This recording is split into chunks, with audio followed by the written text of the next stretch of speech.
Mani abi vecāki man darīja pāri, un kad viņi sāk kļūt vecāki, Dievs ielika man sirdī izpildīt manu pienākumu. Un tā ir vēl viena godības pazīme. Vienkārši dari to, kas tev pienāks. Jā, pienākums. Jā, šis vārds ir atrodams Bībelē.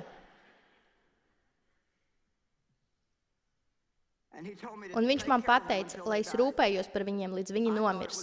Es domāju, ka to man saka velns. Es teicu, es tevi apsaucu Jēzus vārdā. Es to izdarīju. Es domāju, Dievs man neteiks tērēt naudu un rūpēties par cilvēkiem, kas man darījuši pāri visas manas dzīves garumā.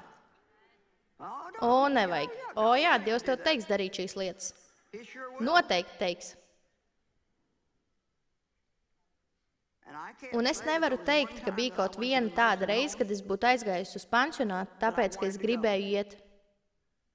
Bet es tomēr gāju, es to darīju priekš tā kunga.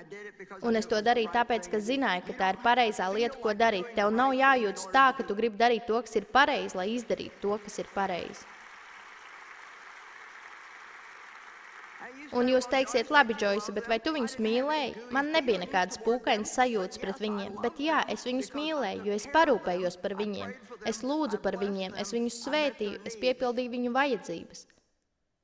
Tāda arī ir mīlestība.